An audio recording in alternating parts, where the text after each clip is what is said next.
Welcome to the 8th episode of VSTML 2025 Recaps from Reality TV Warriors. My name is Michael Armstrong, and joining me as always is the Canadian who always tells us that using his hands is quicker than the tools provided, Logan Saunders. Good afternoon.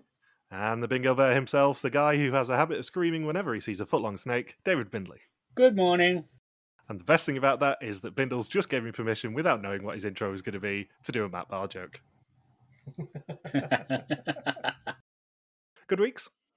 Yeah, it wasn't been too bad. I had my first day off from work yesterday for the first time since January 16th, I think. Oh. And how did you spend it? Sleeping. Sleeping and watching the first season of Australian Survivor. It was pretty much what it was. I would just fall asleep for a couple hours, be like, yeah, time to watch an episode. Fall asleep for 8 hours. All right, I'll watch a few more episodes. That's pretty much all it was. Oh, man. This shows the difference between us. You've been doing that, and I've been rewatching Daredevil in preparation for Daredevil Born Again beginning next week. Is that the Disney Plus release? Yeah.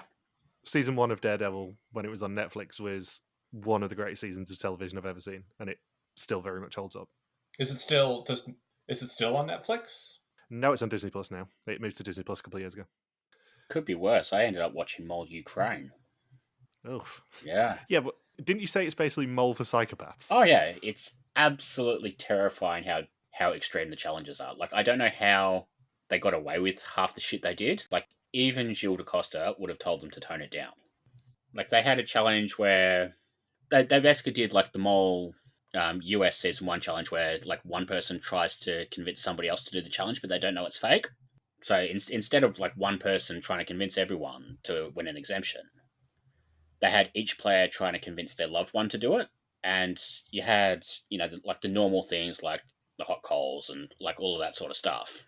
But then you also had one loved one basically having to sit in a race car while a stunt driver wearing, like, a blindfold, like one of those magician's blindfolds that you can still see through, but she didn't know that. She basically had to sit in the race car while the driver was driving around a racetrack at high speed. That's not even the bad one, Logan. I think I remember you messaging us what the bad one was too. So and then one other one was basically you got put in a hotel room with these cameras that they didn't know weren't on, and you had to convince your loved one to have sex on camera.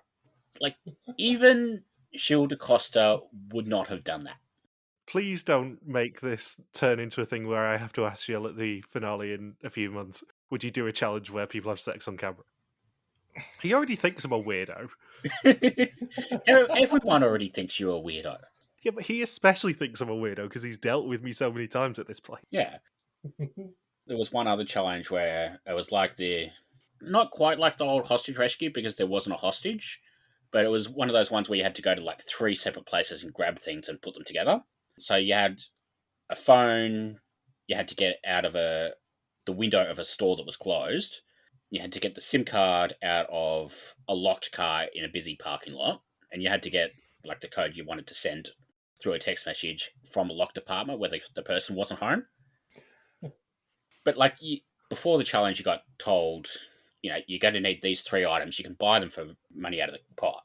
Like you don't know which part of the challenge the items were going to be helpful for. So you had a crowbar, but you didn't know whether you needed it for the window or the apartment or the car. And then you had a battery. You didn't know you needed it for the remote on the car clicker thing.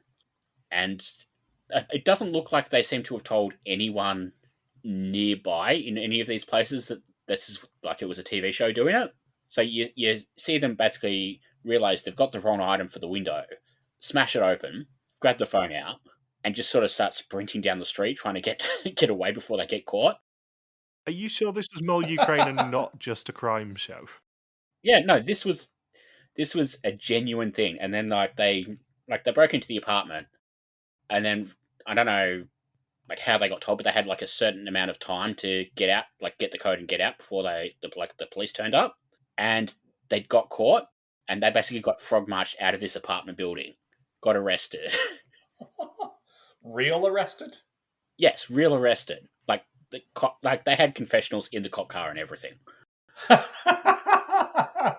And then presumably they had to show their unprocessed bit of photograph paper to get out of the cell.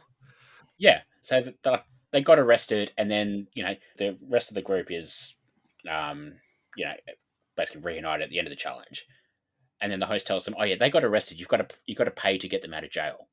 Like, I'm not gonna suggest like go down and track it down if you haven't seen it, because like it is hard to find, and even with AI subtitles that have turned up in the past few weeks, it's still like a bit of a hard watch to understand sometimes.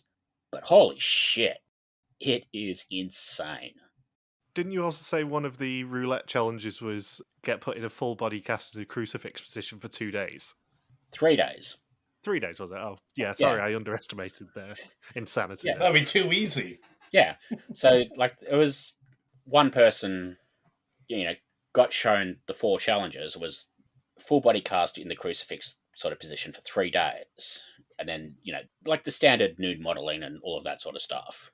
And then they got told, I think it's like each person who does it wins a certain amount for the pot, but if nobody does it, you get the exemption. And he basically just managed to do it in like the absolute worst way to like ensure that nobody wanted to do the challenge that they had.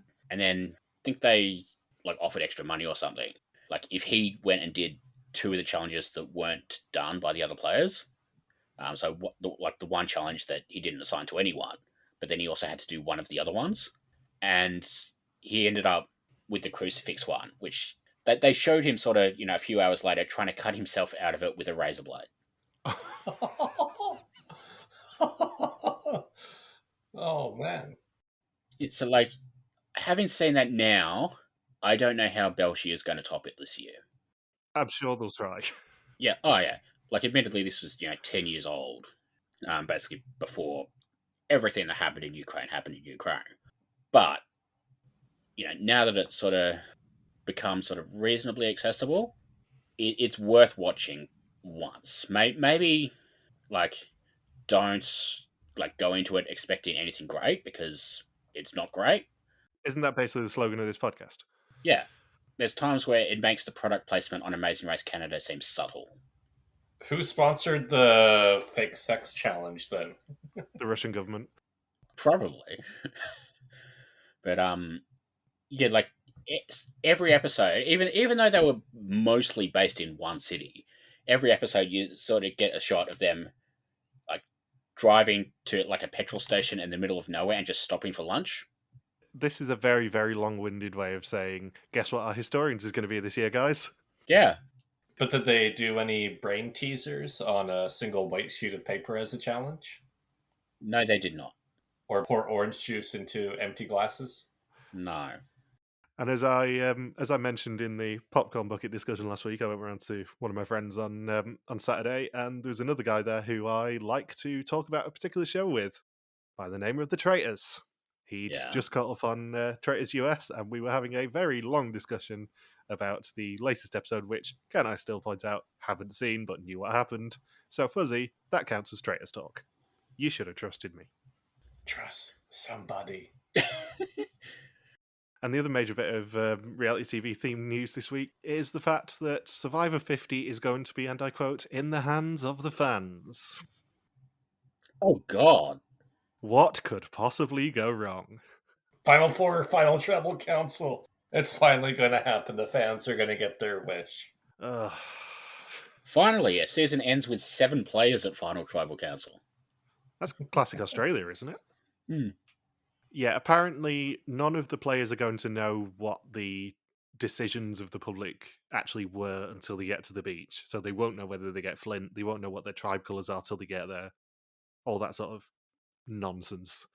Yeah. Do you get Flint on day 1, or do you get somebody from Flint, Michigan? Or do you get water shipped in from Flint, Michigan? It's just going to be funny just watching Probst get increasingly angry all season that like the viewers have picked everything that he's changed over the years. Oh no, I think the casual fans are going to absolutely pick Final Four fire making. Oh. Because half of the people who still watch Survivor at this point came to it during COVID when it was all on Netflix and it was like Cagayan and all the big move seasons. So they've basically been brought up on watching Survivor, where there's always been fire making, there's always been pointless journeys, there's always been 3 tribes going into the merge and murgatory and all that bullshit. I don't think it's going to go the way that anyone on Discord or Reddit wants it to. Yeah. I do think it's interesting that the players won't know if there's going to be Final Four fire making until they get there, though. Because if they get to Final Four and then find out there's fire making, or don't, that changes tactics on who you vote out. So actually, even the threat of there not being Final Four fire making, if they're not told beforehand, maybe makes them play a little differently. Which is what they should be doing for every season in the first place. If they have to do that stupid twist at all.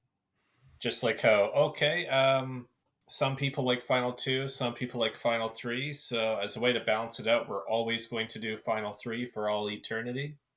Instead of just, why not just rotate it, a couple seasons of Final 2, or alternate, just so players are always kept on their toes and need contingency plans for how it's going to end up. But they never will, because they're set in their ways. Yeah, that would require them to plan ahead. So on a more podcasty note, the bingo board, unfortunately, Fuzzy did get bingo last week, and unfortunately she also got the runtime for the first time all season. Disappointing. And she was also introduced to our favourite new character, the Bingo Bear. I laughed so hard when I saw that photo. I knew you would. I knew it'd appeal to you.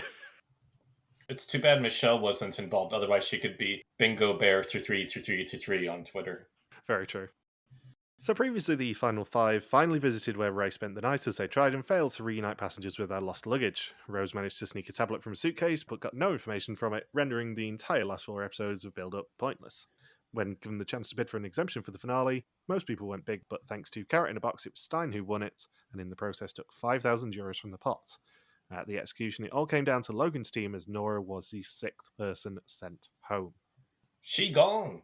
She gone, indeed. I don't think we did a she gone for Nora last week, but there's your she gone. That will not count if Fuzzy puts it on bingo this week. Okay. It only counts if it's actually directed towards the person who goes home, i.e. Sophie. And we begin the episode as we have all season with a briefing of the mole, which is Rick saying, We have a different mole every season. Every year, every group have their own mole who sabotages in their own way, so the right mole do stay exist. And yes, yet again, that's you. Stay close to yourself and do what you do as a kandidaat, but less good. Will do. And the episode title is The Right Way of Doing. It is day 15 in Camp Hot, and Sophie reveals that she is now the treasurer, and she also admitted what she bid last episode, but Rose is still denying, even though everyone knows at this point, that she was the one who bid $7,000. I like how she says, maybe Nora bid $7,000. They all say, no, Nora wouldn't do that. All this it just confirms our suspicions, Rose. I'm sorry. I know we'll get into this at the end of the episode, but any of this final 3 are viable mole candidates, I would say. Any of these final 3 are certainly one of the best moles of the Rick era, maybe one of the best villain moles. Rose is probably the least best option, because she's just been a bit too obvious all season long. Yeah, and that's fair enough in this situation where she didn't know before she got there whether she was going to be the mole. Yeah. Even if Rose is revealed at the end of the season, I'm not going to be disappointed, I would say. No. I think they've done a good job making it feel like any of these players would be a good pick. Yeah. Which they haven't always done in the past. Not mentioning any names, Renomi and Rosario. Yeah. And Maaike says it never crossed her mind to be greedy with her bid. It's one of the 7 deadly sins. And Rose tries claiming that Nora was the one who did the 7k bid, but nobody believes her. I didn't do it. And we then get some cookery b-roll, leading into everyone meeting Rick in a field. He tells them they'll be preparing the Cambodian dish fish and mock today, competing against a Cambodian cookery princess. He needs 1 candidate who wants to watch a top chef make it, 2 cooks who will prepare it, and 1 candidate who will try and make it harder for the cookery princess, which Sophie immediately volunteers for. The judging will be done by the top chef and his 2 sous chefs, and they only need 1 chef to side with them to earn €1,000 for the pot, and if 2 or more do, it is €2,000. Where would you want to be in this challenge? I think probably the best place to be is either watching the chef or cooking it yourself. Probably cooking it yourself. Mm. Because all it takes is one mess up. And presumably the mole knew what they were going to be making and what the best sabotages would be here. If they were Yeah. in that Rose and Maaike position, that is absolutely the place I'd probably want to be. Because you can mistake lemongrass for something else, like one of them did, and stuff like that. And knock over coconut milk. Yeah, that was a bit unsubtle, but if you're just swapping out ingredients, and presumably they didn't use all the ingredients, if you're just swapping out ingredients, then yeah, that's probably the way to do it, I would say. Yeah, I was thinking too, even as the challenge was starting, the only way to earn money is if you can cook that fish amok well. Otherwise, you're going to earn nothing at all. So it's no surprise that the person we all suspect to be the mole was in that pairing. Because it's so easy to just say, oh, we didn't quite hear your instructions clearly when you were watching the chef, or for instance with Sophie, even if she completes all of the many tasks to disrupt the chef princess, if the pairing still really, really sucks at cooking fish amok, it's completely irrelevant what Sophie does. I think it was also interesting that Stein specifically pointed out they couldn't chat back to him. Because it's much easier if the cooks can speak to him and go, "Did you say this?" But also, it maybe feeds into something I said last week, which is, did the mole actually do much this week, knowing that the pot was so low? Yeah, I wrote that in my notes too, saying, well, we were wrong about that because very, very little money was earned this episode. Yeah. I would guess that the major change that was made here is adding in the if one chef sides with you rule. Because Mm. Vidum classically would have probably done something like, you can claim €1,000 if you just want to go for one chef, or you can gamble that to try and get $2,000 if all three of them side with you, or if a majority do. I think that rule probably changed rather than the mole's behaviour. Just to throw them a fishbone. Yeah, just to give them any sort of a chance here. Which, I mean, they put our main suspect in the role that probably is easiest to sabotage in. Just even when they showed the final pictures of the food that was prepared, as soon as they showed the images, I'm thinking, one looks much better than the other. I have a feeling this is going to be a shutout by the jury. It had a fly land on it. Yeah, I know, multiple flies.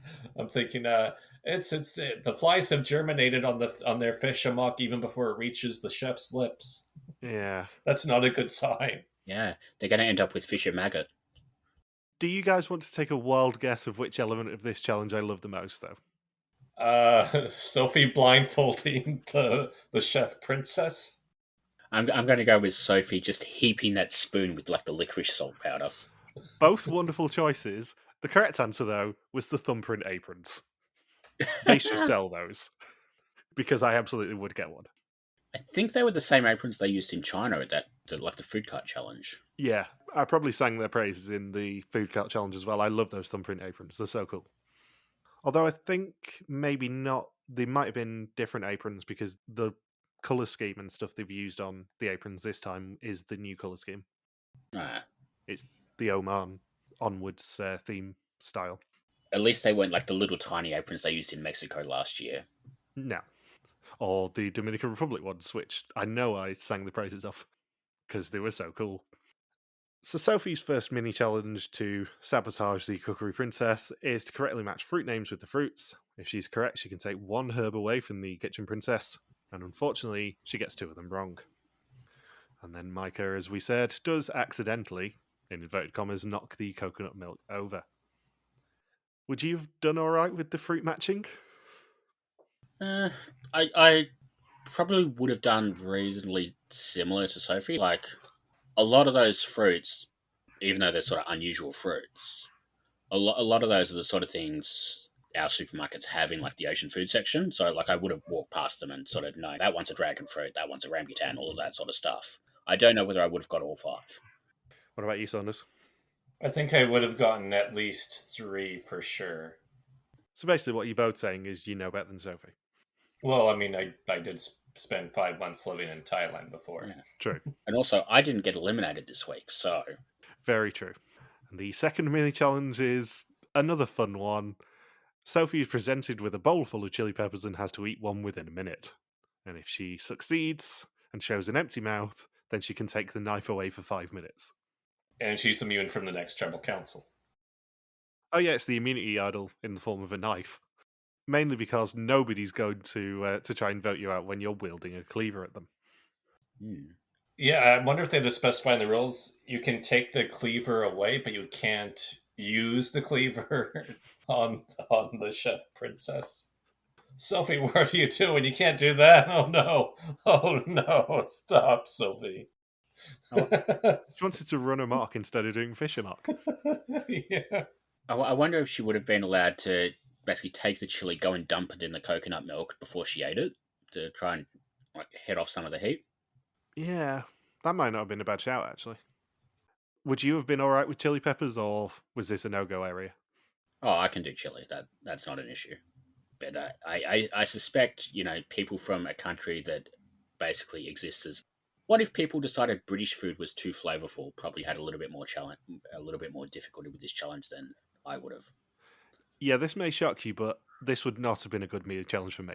No way. What? I have 0 spice tolerance. Yeah. I would have died. I'm aware of this. Yes, you are. Yeah.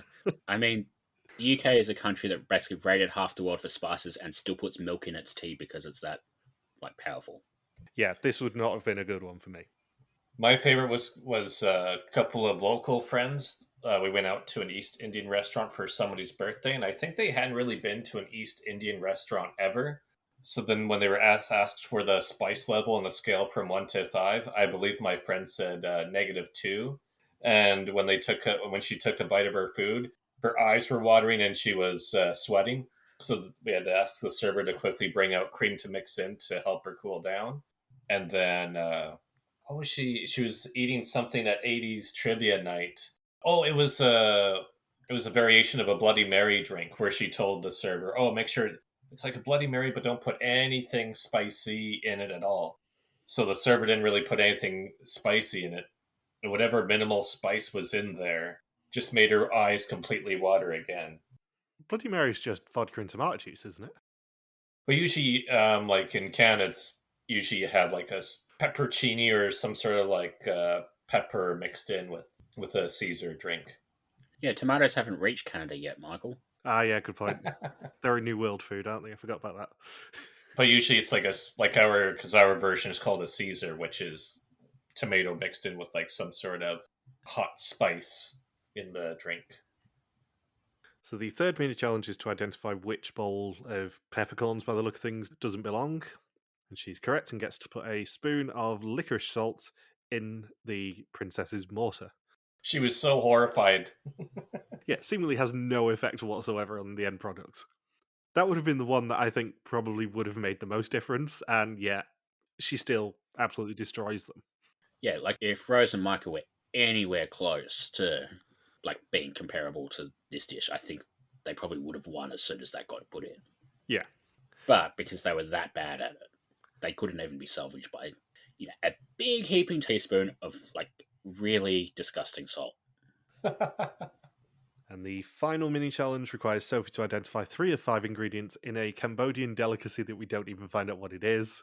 And as a result of getting 3 correct, she has to blindfold the Cambodian princess. Just the reveal on this was hilarious. Yeah. The problem is I think it came a bit too late in the whole process. If you'd made her do that as the first one and then she wasn't allowed to see what she was doing with the knife for it, that would have made it a bit more interesting. Yeah. Just blindfolded while using the cleaver. Yeah. Well, the only thing that really had an impact on here was putting it into the steamer and taking it out, because she was basically done by that. Well, exactly, yeah. It was basically the presentation which she was affecting, which, they'd already done much worse on anyway. Yeah. Oh, I forgot my favourite part of the licorice powder thing. Sophie's confessional afterwards where she's like, yeah, I wouldn't like that either, but we have to move on, people. Sophie was great in this episode, even not knowing, as I didn't at the time, that she was going to be going home. She was great in this episode, just having fun. Oh, they all were. Yeah. Unlike the past couple of episodes, it's actually felt like they were enjoying each other's company and they were enjoying doing the show again. The past couple of episodes, they really weren't. Yeah. It was just a bit miserable. Hmm. And it does help that all three of these challenges are very fun in their own ways. Yeah. Like, maybe the salt one is a little bit weaker, but it's still solidly very good. It is, but also it has the you dummies twist at the end, which makes it all worth it. And it's kind of a throwback to Dominican Republic again with their salt flat challenge. Hmm. So the fish amok are then served, and unsurprisingly, all three chefs side with the Cambodian cookery princess, meaning no euros of 2,000 for the challenge. Oh, Rick just dragging this out. he's such a bastard this week. Yeah, the best thing is he just completely lets us know that they've lost by saying, "Oh yeah, the presentation was immediately better." It's like, well, we Yeah. saw both of them. There's no chance the team have won there. Guys, you guys did such a terrible job. The chefs didn't even put the fish amok into their mouths, and they already declared that you lost. He's standing there and he's mocking them, and that's rude. Okay, Margie. So in the evening, they move locations. It is dark and stormy, and Stein sees a snake on the way. They are not told where they're going, and everyone is on edge. And Maaike thinks that it's something Shining themed, and it turns out she is right. It's interesting that all three challenges in this episode, Maaike is the one who sort of realizes what it is before they get it. Because, like, she's the one who mentions Fishermark. She's the one who mentions The Shining. She's the one who's like, oh yeah, we're going to have to carry heavy shit. Like, especially considering there was that thing a couple of weeks ago in one of the Rick briefings about how don't let people know that you know more than you know. Like, especially because of that briefing, it's sort of interesting that we get 3 times this week her being able to predict what the challenge is. The right way of knowing. Yeah. As I think it probably was at the time. She either is the mole or she's got a degree of genre savvy that no one else is privy to. And they're the only two options, I think, at this point. We get a welcome video of the Boca Hotel, and it's already creepy even in the daylight. And they are greeted with their individually assigned room keys and their names on the TV. The TV then suddenly turns on to show them the scariest thing in all of Vidum, the face of Rick. He says that he has not paid the 800,000 Cambodian riel for their rooms yet. The chambermaids did not like that very much and are now on the hunt for the candidates. Luckily, the ghosts of some of the other guests have left money behind, and that can be used to settle their bills. The guest ghosts lurk the corridors and they will offer hints. If the chambermaids spot them, their rooms will become more expensive, and each room that they earn enough to pay for is worth 750 euros to the pot, for a total of 3,000. Out of interest, did you have a look at how much 800,000 Cambodian riel was? I did not, but I suspect it's going to be very, very low if you're bringing it up. It is indeed. It is 190 euros, roughly. Oh, that's not too bad. Yeah. So that's how much it cost them, or would have cost them, for 4 rooms. I'm surprised the third challenge wasn't a hostage rescue challenge to rescue Rick. Yeah, it does beg the question, why did Rick go there first and not pay for the rooms himself? That's just a cheap move, Rick. And then he would say, "Oh, by the way, it's an additional 800,000 riel because I completely trashed the room."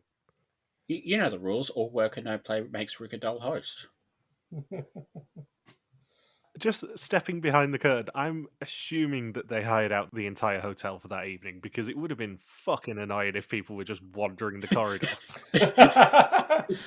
Just imagine you booked a room on the 3rd floor or whatever, and just like the lights were flickering all night, and you had people running around there, and then you just sort of hear through the door, "I see you." Will you keep it down? Some of us have to get up early in the morning for a tour. God damn it! You're just drifting off to sleep and you just hear, "I see you." You'd shit yourself. I mean, this is, I think, potentially the most fun challenge that Vidum has done in years. It is terrifying. Oh yeah, like this is probably in my top 5 Vidum challenges ever. This was amazing. Usually when we see these things in a preview, we go, yeah, it's not going to be as good as it looks. They're just showing us the highlights. This was better than it looks in the preview. Yeah, because like all we got really from the preview was Rose in the shower. which we didn't see in this episode. We saw a glimpse of her in the shower, but it wasn't the same shot. Yeah, but like we got so many other funny shots in this episode in this challenge. I don't know how they managed to pull off something this good this late into the show's run. No, I can only think that maybe the Belkier influence really came in, and maybe the new showrunner asked Gilles if he had any ideas. Hmm. I'm wondering whether this was actually a Belkier idea. All right, so you're going to get this abandoned hotel. Make sure there are no people around except a chambermaid costume with a weird mask and screaming, "I see you," every 2 seconds.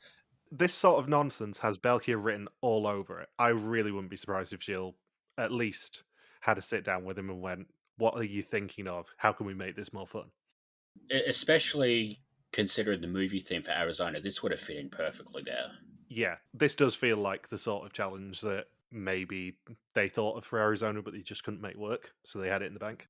Yeah, well, I suspect that might have been because Arizona is maybe not a little bit, it's not quite cold and foreboding enough for something like this.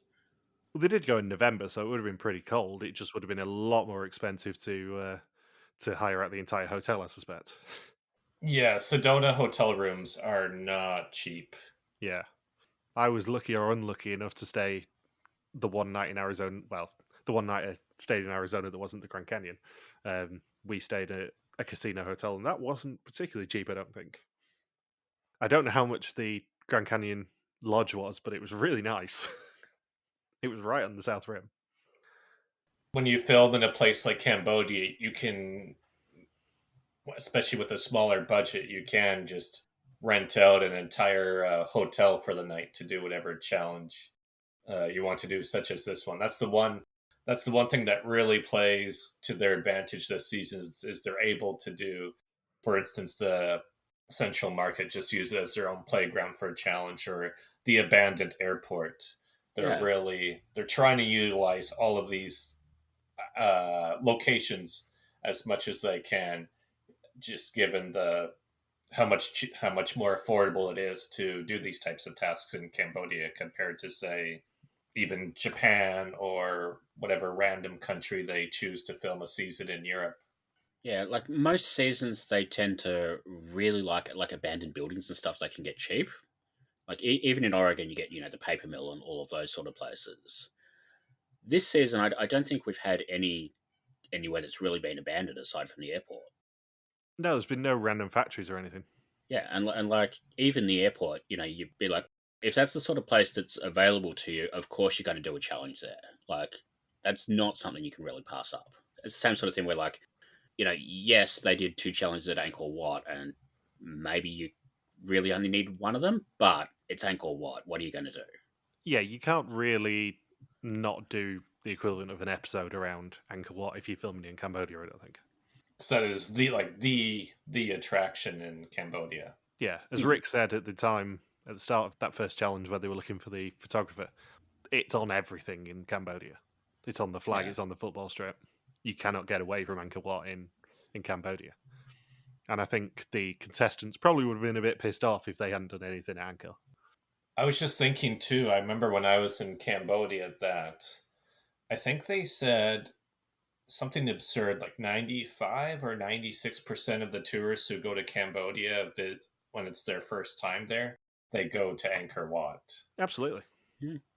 I don't know whether I've ever told you, but when I did the first Asia cruise and we went to Ayutthaya and all that, there was an optional excursion for like £1,000 where you fly from Bangkok to Siem Reap, go to Angkor Wat, and spend a couple of days there, and then join the ship at the next port.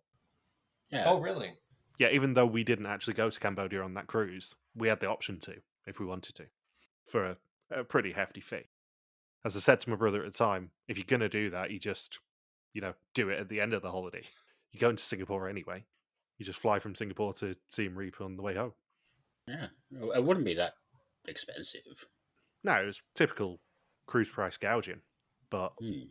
there was the option there if we wanted to, but we obviously didn't do it. We went to Ayutthaya instead, and it was awesome. So every time the chambermaids see them, their room fee themselves increases by 40,000 real. And we do also have the accompanying "I see you." And Stein immediately opens his door and gets terrified by a chambermaid. I wish Jeff Probst was here because then he could have a big spiel of, okay, when you guys talk about this challenge, do you spell ICU ISEEYOU, or do you just type I, the letter C, and the letter U? Young people. I thought you were going to say that Provost would have been there just going, "Chambermaid's making a big move! Dig, chambermaid, dig!" Get in that bathtub, Rose. Literally carrying your hotel room on your back. Maaike, hiding in the closet. It's not going to work. The chambermaid is around the corner. And my commentary is definitely not helping the chambermaids help locate the contestants at all. Once again, Immunity back in the closet. Oh, God. We could genuinely do another 10 minutes of these. The mole is sabotaging in room 305 while the other contestants figure it out.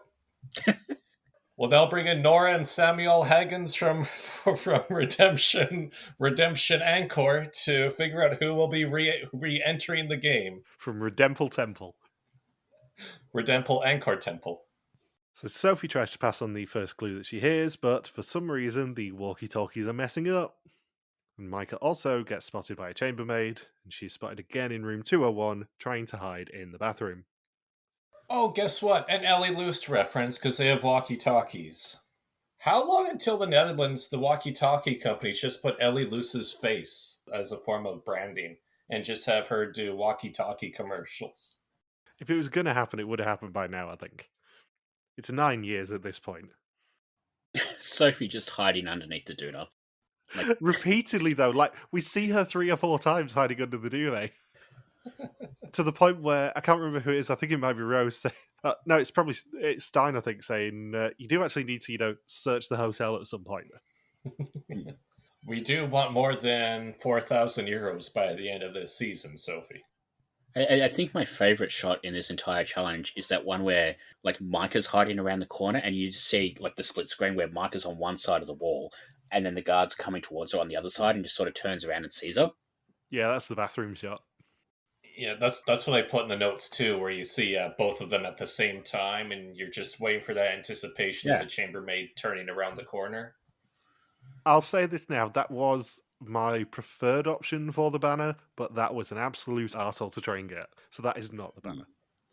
The banner is instead a confessional shot of Maaike pretending to be a chambermaid.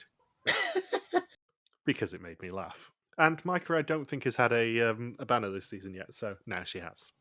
Well, we had Sam every single week, didn't we? Sam or Sophie? Yeah, but Stein and Sophie definitely had quite a few. Sam had loads, obviously, because it's Sam, and he's probably going to get the reunion one. Good for Maaike. Yeah. Less good for Rose trying to hide in a bathtub.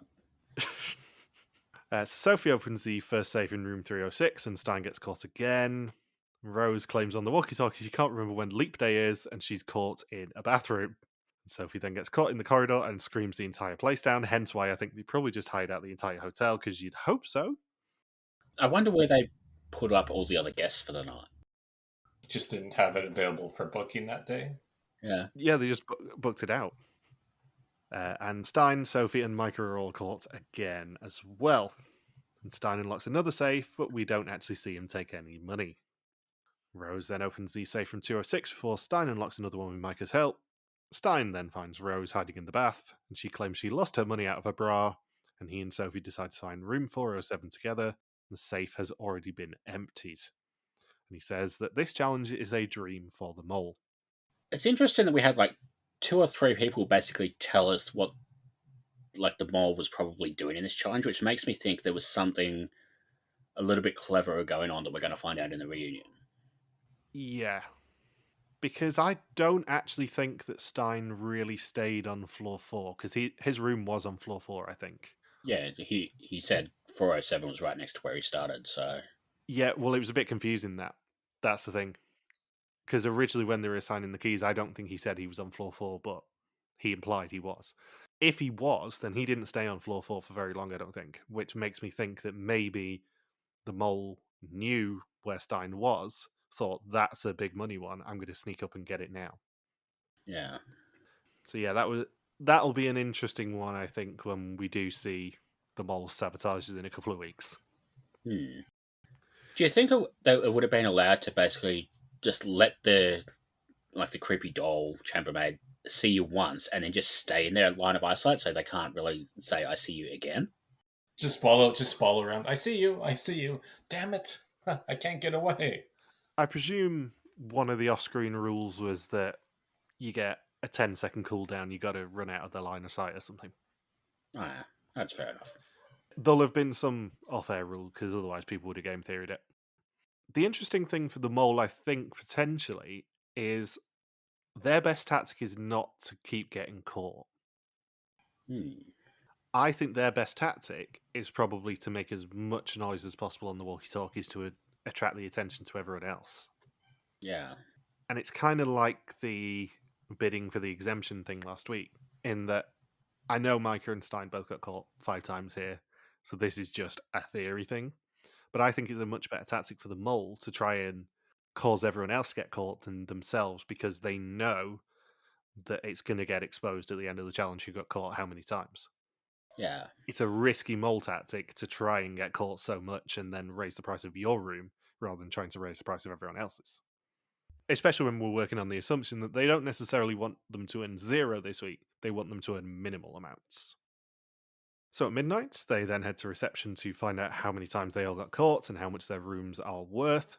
Stein was spotted 5 times, Sophie was spotted twice, Rose 3 times, and Maaike 5. They decide to buy Sophie and Rose's rooms for a total of €1,500 of 3,000 for the challenge. They didn't do too badly considering how bad they were at the challenge. No, they got quite lucky that there were still 2 fairly cheap rooms. Yeah.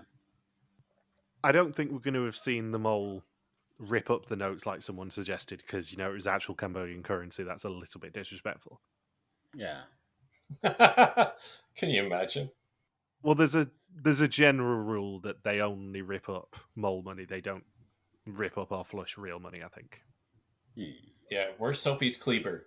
It's a bit of a sign of disrespect if they rip up real money, especially in a country that's not the most wealthy. They have a general rule of not doing that, I think, which is why they have mole money rather than having real currency in most of these challenges. You know what they say? More money, more problems. How would you have played it as Mole Saunders?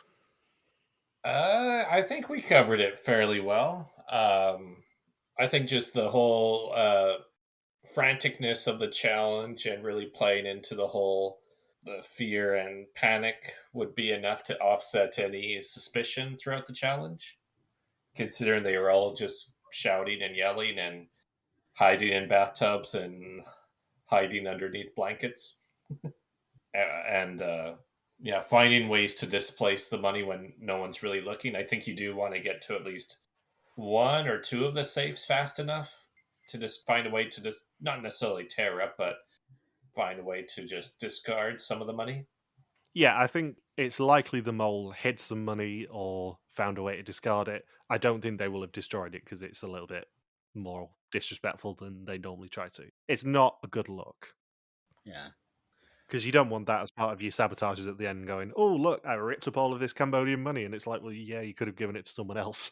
And also because the first challenge was already a failure, they know what challenge is coming next, so maybe just doing enough to reduce what's brought in by about €750 is a sufficient sabotage.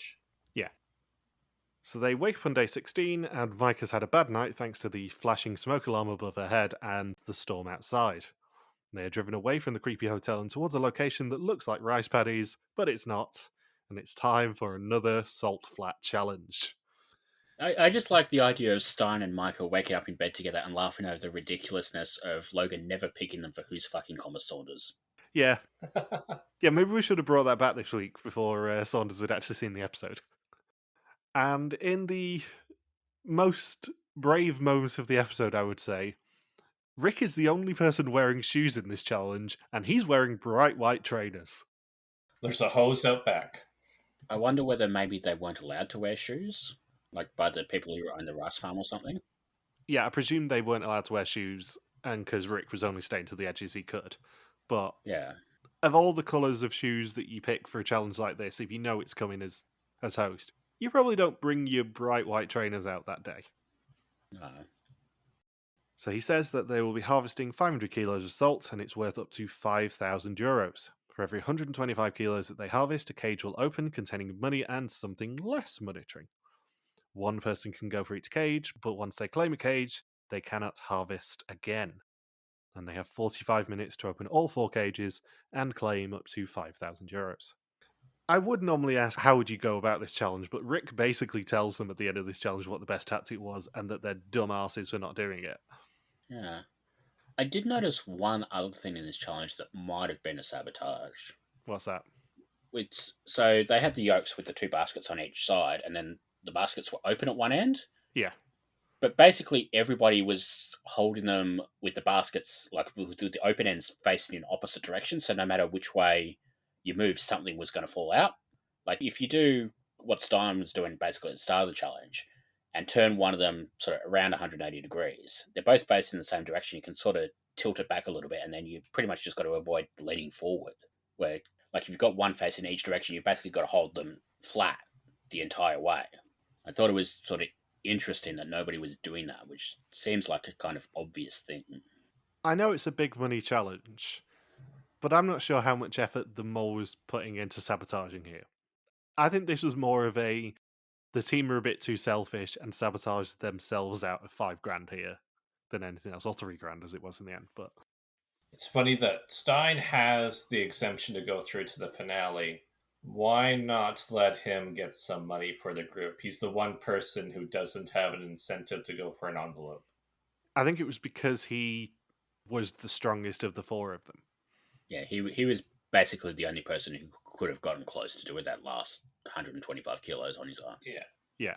But I guess the counterpoint to that is if everyone else picks envelopes anyway, they're going to get €0. At least they'll get something if they at least let them get to just one of the cages. I think it probably would have been a different story if they'd realised the trick to this challenge is there's no requirement for them to go to the cage immediately. The temptation will always be there, but if they'd realised that you don't need to run for the cage immediately, they could have done it all as a team and sent Stein to the $2,000 cage and then just let the rest of them duke it out with the question mark envelopes. Yeah, that would be the other. Yeah, that was clearly what the ideal strategy, as opposed to just, let's just throw one person to the cage right now. Yeah, and just have Rose sort of humble brag at the top of her voice about how she's the most trusted person. If Rose isn't the mole, she is so unself-aware. Can you imagine how bad Sam would have been at this challenge? Oh, exactly. This is what I mean. We have such missed opportunities of Sam not being able to do some of these challenges.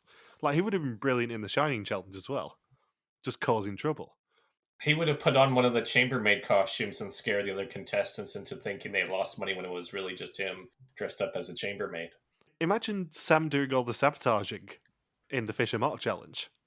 Like, he would have had so much fun just getting the biggest spoon he possibly could to annoy her with. Such missed opportunities. Sam just eating her chili like it's nothing. Yeah, my dad made me do worse. It is good for you. Sophie quickly realises that moving the salt with your hands is much faster than using the rakes provided, and they can transport the salt using baskets on a yoke themselves. Rose volunteers herself to go to the first cage despite the fact that no one trusts her, and Maaike and Sophie slip down a bank and lose most of their salt.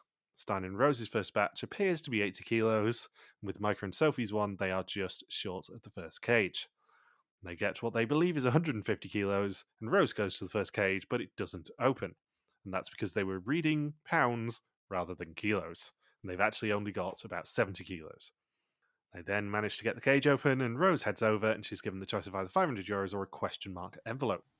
She opens the envelope and claims that she didn't know what she was picking. Trustworthy. The second cage is then opened, and Sophie senses Maaike and Stein are their strength, and she looks at what's in the other cages and chooses the envelope instead of the €1,000. And she doesn't like what she reads.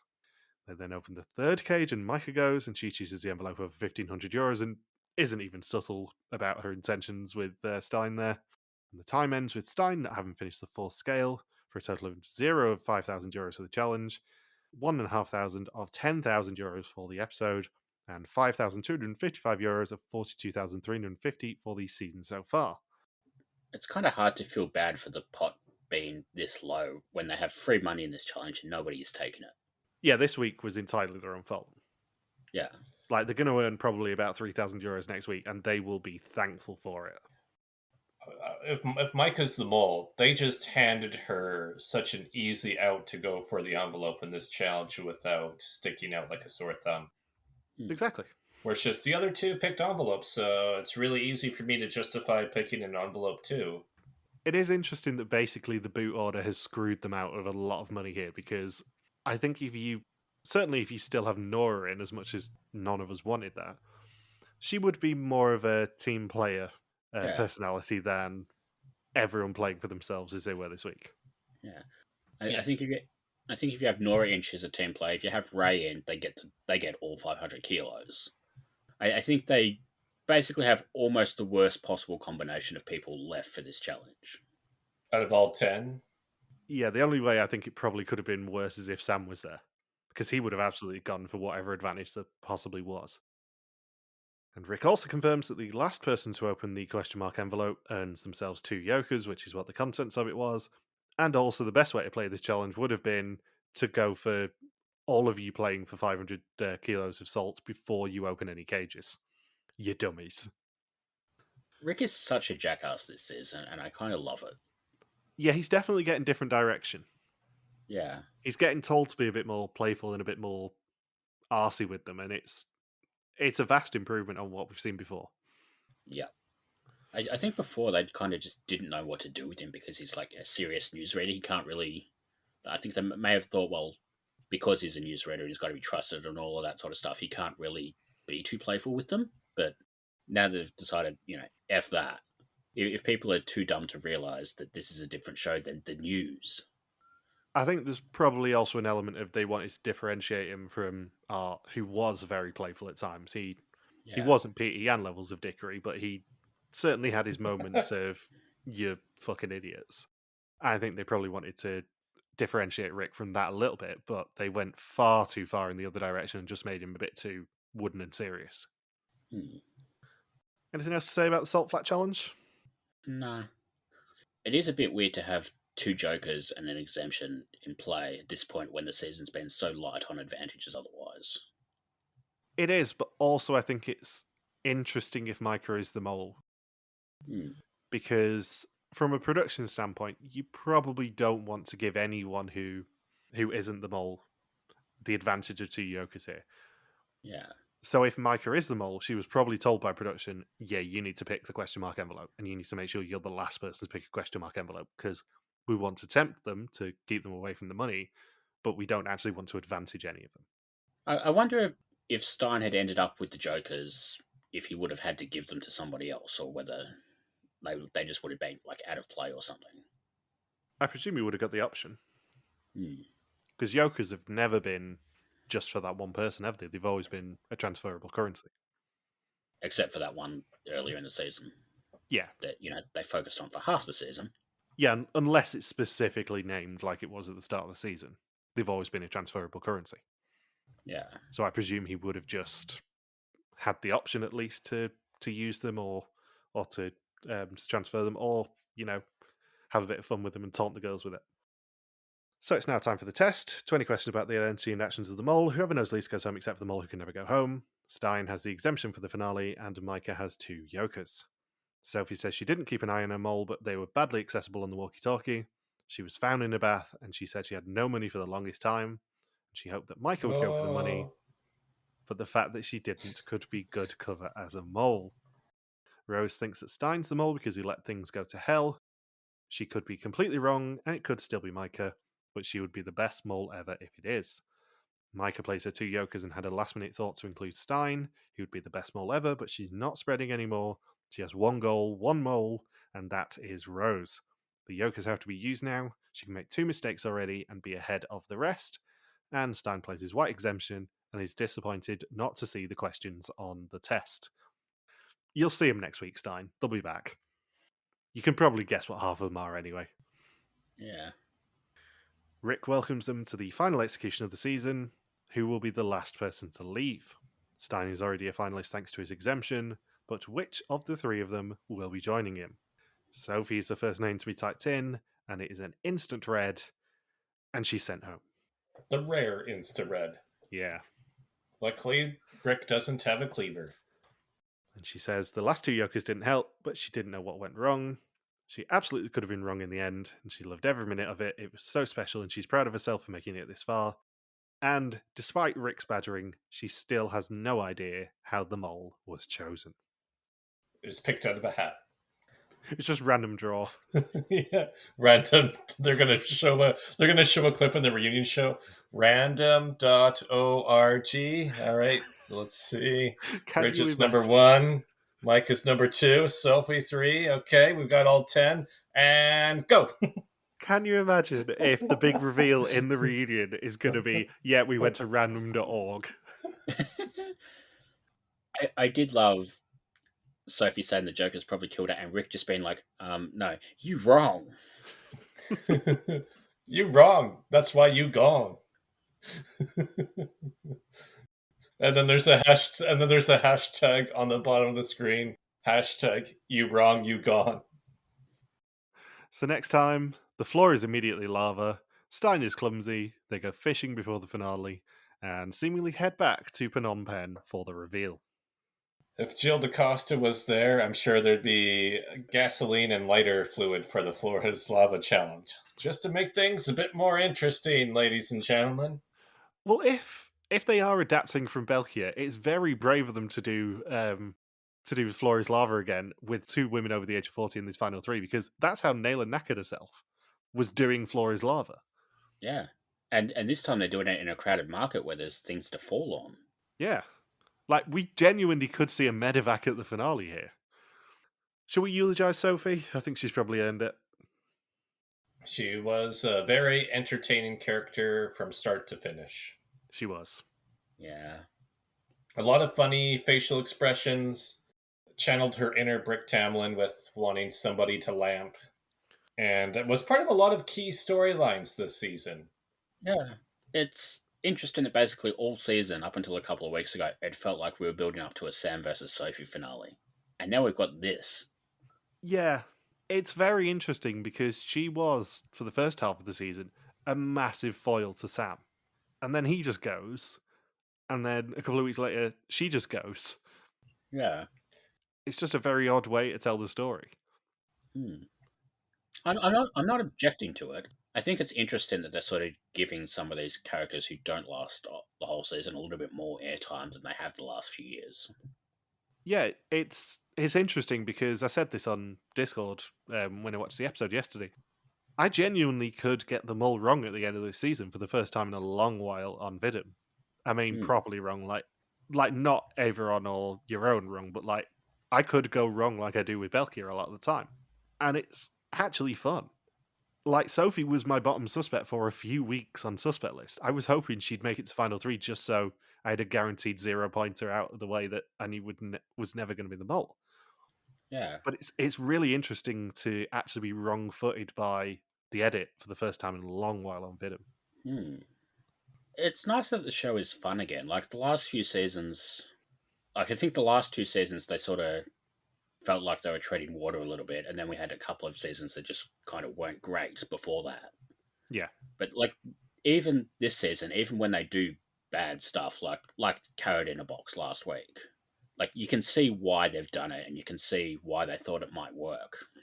Yeah, and there were elements of the Carrot in a Box challenge that were really cool, like the theming and the nuns in the circle and all that sort of stuff. Yeah. It fell flat because the challenge itself was broken. Yeah, like we were saying a few weeks ago that this looked like it might have been the best season since Georgia, but then it sort of died down a little bit, and now we were thinking, well, maybe it's about Czechia sort of level. I think this is better than Czechia. I don't know if it's not quite Georgia yet, depending on how next week goes, but I think it's closer to Georgia than it is Czechia at this point. Yeah, there wasn't a bullshit twist in the middle of this season. Yeah. There's a lot for me to like in this season. I didn't love the past 2 weeks, mainly because of the result 2 weeks ago and then the entirety of last week's episode. Hmm. But there's a lot for me to like in this season, far more than pretty much any of the other Rick era seasons. Yeah. And a lot of that does go back to Sophie being a really fun character and her and Sam just sparring at every opportunity when he was in the game. Yeah. And Sophie herself just carrying a lot of the random bullshit entertainment this season. Yeah. I think they've hit the balance right this season where they've got like a really good cast, a decent, if not perfect boot order, but decent enough that you can work around it. And you're also using the location as a character, which I feel like they tried doing a little bit in Mexico last season with the Day of the Dead stuff and like a couple of other little bits and pieces here and there. But they didn't do it in South Africa. They only really did it in the finale of Albania, and that's probably why it's the best episode of the season. Czechia, they didn't like. I don't know whether they really. I think they tried in Czechia. I don't know whether they succeeded. Yeah, Czechia, I don't think we've actually talked about this on the podcast. Czechia, it turns out a few months ago, they announced that actually they had a last minute location change. There was Yeah. a COVID spike in Czechia and they couldn't do 2 episodes in Prague like they were going to. So they had to quickly change the plans on that. Put him on a train. Yeah, so like we had a season where they sort of half-assed the theming. Then we had 2 seasons where they didn't do much. Czechia, which was hampered by production issues. Like the last season that's really done this well with a theme is Renaissance. And it was Renaissance, which Has a whole bunch of issues. yeah, has a whole bunch of issues. Also, you can't really fuck up Renaissance theming, even though they tried. But like the way they've used Cambodia this season and the way they used Oman in the streaming season, I think the show's in good hands. Yeah, it gives me a lot more confidence. Yeah, like I'm actually looking forward to next year now, which hasn't been the case the last few years. Anyway, Sophie was nice. Yeah, have you eulogized Sophie enough, Saunders? I think so, yeah. It's just funny to think about how certain I was that Sophie was going to be in the end game. Yeah. And now we've got a final 3 composed of 3 people who especially Stein. I did not think Stein was going to be final 3. And then, now we've known he's been final 3 for like 2 weeks now. Well, on that subject, I don't wish to draw attention to it too much, but I was, after Sophie went home yesterday, I've been keeping up to date the weekly suspicions in the doc that I don't share anymore, but I used to tweet out every week. And of the 13, I think it is, total suspicions that you had submitted in terms of top 3s and stuff on this podcast in the first 7 weeks, you have 3 remaining. Huh. In fact, your top 3 for weeks 1, 2, and 3 have all gone home, and your top 2 for week 4, and your top suspect for week 5. It hasn't been a good year for me. I have not picked up much of a thread. And the scary thing is he's still doing better than Michelle. Yeah. The only week you still have intact at this point before we issue week 8 suspicions is week 7, and that's only because you had a 3 in 4 chance of that happening. In fact, I think the only person who has gone home this season that you didn't suspect in a top 3 or a top 2 was Sam, apart from Toon, obviously. Well, at least it's not a shutout. It's not a shutout, but it's pretty much impossible for it to be a shutout on our weekly suspicion Saunders. But you're trying your damnedest this season. So on the poll, for the first time in over a year, Sophie is my first person to leave my team, leaving me with just Stein and Rose to compete with Logan's stolen valor in the form of Maaike. On first suspicions, nobody had Sophie in last, and only one person, Julian, had her in 9th. 4 people, Sandra, Unbekent, Jack, and Molly, had her in first, leaving just 11 people left with their first suspicions. For the 3rd week straight, Alan is last with a score of 24, where the maximum score is 27. He's got 7, 8, and 9 remaining. Ollie rockets back into joint first, with Fuzzy and James with a score of 9. As thanks to Stein, I've dropped out, as I now have a score of 11. The Dutch suspects this week are Stein on 40% minus 26% from last week, Rose on 31% plus 17 from last week, and Maaike on 29% plus 20 from last week. And we did find out a few days ago, thanks to Yureen on Instagram for confirming it, that the reason that Stein was so high last week was because people can wager their points on survival to the next week. So everyone knew Stein was going to survive, so they just put all the points on him. So the suspect list question this week is, which cage did the mole open? And final two questions, who do we suspect and who is going to be revealed as not the mole next week if they reveal anyone? So my suspect order was Maaike, Sophie, Rose, then Stein. If they reveal the winner next week, I think Stein will win. And what was the other question? Well, it was who is going to be revealed as not being the mole next week, if anyone. Maybe they'll reveal Stein as not being the mole. Okay, interesting. They've not done that for years, but in case they do, I have to put these things out just in case they do. I'm going to say Maaike, Stein, Rose as my suspects, although I know people were thinking there was a hint in the airport challenge last week that pointed to either Stein or Sophie, and now Stein. But I think it's interesting that it was Maaike pointing out that hint as well, and she's the one who sort of had all the sabotages to go along with it. She's the one who's showing the right way of doing things a lot of the time. Yeah. If anyone goes home next week, or if anyone gets revealed as not the mole next week, I think it's Rose. Yeah. Anyway, who's fucking Connor Saunders? Craig and Naomi. Ooh, topical. 2003, was it? 2002. Not two Ukrainians. My suspicions this week are, unsurprisingly, exactly the same as Bindles. Maaike, Stein, Rose in that order. And I think if they do reveal someone as not being the mole next week, they're going to be dickheads and they're going to reveal Rose, who is the person that everyone who isn't Logan least suspects is the mole right now. Anything else you want to say about this episode? I'm good. No. Good. Right answer. Although we should start sticking in clues for historians now. We should. And on that note, happy Groundhog Day to Daniel Peake. Yeah. Oh, yeah, that's right. How could I forget? Oh, Daniel Peake, if you're listening to this, happy Groundhog Day, buddy. It's your day. Clue. So, on that note, happy Groundhog Day to Dan. And thank you for listening to our Views to Mole 2025 recap. We'll be back next week to continue the hunt for the newest mole in Cambodia. Don't forget to contact us on pretty much every social media that isn't TikTok at RTV Warriors, or you can email us and contact at rtvwarriors.com. You can also support us on Patreon at patreon.com/rtvwarriors. Thank you as always to Marika for the subtitles, and we'll see you next week. Peace out and just chill till the next flavoring. I can't wait until Survivor 51 Exile Ensuite. I see you.